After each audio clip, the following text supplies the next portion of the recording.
Alors, Jessica, quand on arrive ici au Quai Paquette, une des premières choses qu'on remarque, ce sont ces fontaines, des immenses fontaines. Oui, puis ce qu'on ne sait pas, en fait, c'est qu'il y a tout un monde en dessous de ces fontaines-là. J'en avais aucune idée. En fait, je ne savais pas non plus, mais ces fontaines-là, ce sont les plus puissantes au Canada. Alors, un petit peu plus tôt cette semaine, je me suis entretenue avec Michael Beaulieu, qui est technicien en loisirs et régisseur du Quai Paquette. Puis on est allé faire un petit tour dans les coulisses, sans jeu de mots. Regardez ça.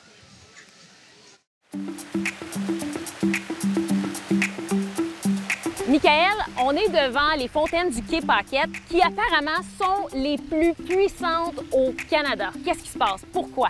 Bien, en effet, comme vous pouvez voir, les fontaines sont d'une grandeur assez impressionnante. C'est 2400 mètres carrés, ce qui équivaut en fait là, à la superficie d'un demi-terrain de football. Ce qui fait en sorte que les fontaines du Quai Paquette sont les plus puissantes, c'est qu'elles poussent 14 000 gallons d'eau par minute. On a 38 pompes qui distribuent l'eau à travers les 169 jets sur la fontaine. La grandeur des jets monte jusqu'à 9 mètres, donc la puissance des jets est assez impressionnante. Pour faire les fontaines, en fait, c'est 120 000 litres d'eau que ça prend. On a 40 000 litres d'eau qui est toujours en constante circulation dans les fontaines. Puis on a un bassin de 80 000 litres d'eau souterrain. L'eau, elle est recyclée. Oui, exactement, à 100 %. Bien évidemment, avec l'évaporation puis avec les petites pertes qu'on peut avoir, là, on peut en perdre un petit peu. Mais oui, c'est à 100 % de l'eau réutilisée. C'est de l'eau de la ville qui, nous, on est la même chose qu'une piscine. Donc, on a une piscine qui est traitée. On a notre propre traitement des eaux souterrains. Aux 75 minutes, l'eau a fait l'entièreté des tuyaux.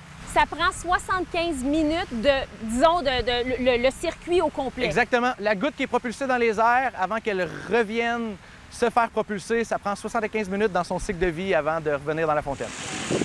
Vous avez une station météo là, pour vous aider à mesurer les données. En effet, l'anémomètre, qui est situé sur la salle des pompes, contrôle la hauteur des jets. Lorsqu'ils vendent trop, les fontaines ne montent pas aussi haut que prévu, ce qui fait en sorte que l'eau peut être récupérée et n'est pas perdue dans les arrondissements où on n'arrose pas les gens. Donc, dans le fond, il y a tout un monde souterrain en dessous des fontaines que les gens sont pas au courant. Là.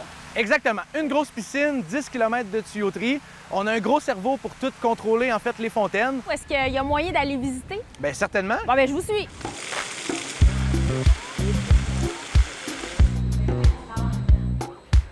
On est maintenant dans la salle mécanique du Quai Paquette. Donc, derrière moi, derrière le mur, se cache notre bassin de 80 000 litres d'eau. C'est dans lequel que les fontaines, les pompes vont pouvoir prendre l'eau pour l'envoyer vers le système de filtration d'eau. Donc, comme on peut voir, il y a 4 gros filtreurs à sable. Un de nos filtreurs équivaut à 6 filtreurs de piscine résidentielle.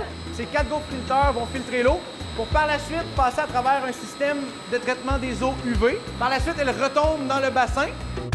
Donc, tout ce qu'on voit ici, ça, ce sont les pompes qui vont sortir l'eau du bassin. Oui.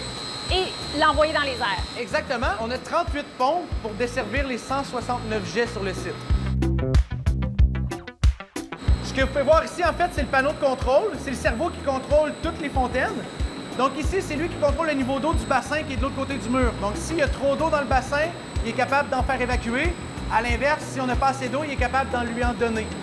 Donc lui, il contrôle le bassin et il est capable d'administrer la puissance que les pompes ont besoin de prendre pour que les jets puissent monter à puissance maximale.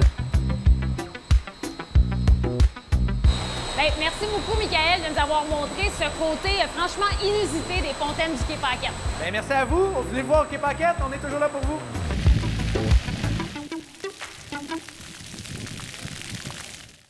10 km de tuyauterie qu'il y a ici en dessous du Quai Paquette. Moi, c'est la chose qui m'a surpris le plus. C'était vraiment impressionnant d'aller voir dans les coulisses qu'est-ce qui se passait pour voir tout ce que ça prend, dans le fond, pour projeter ces fontaines-là. Et bien sûr, j'avais un petit faible pour la station météo qui va aller voir les vents, la vitesse des vents, la direction des vents. Comme ça, les gens se font pas trop arroser dépendamment. Donc ça m'a beaucoup impressionné. Et avec autant de tuyauterie, il faut un bon plombier. J'imagine que j'avais pas pensé ils ont à un ça. bon contact. Ils ont sûrement des contacts. Merci beaucoup, Jessica. C'était très intéressant.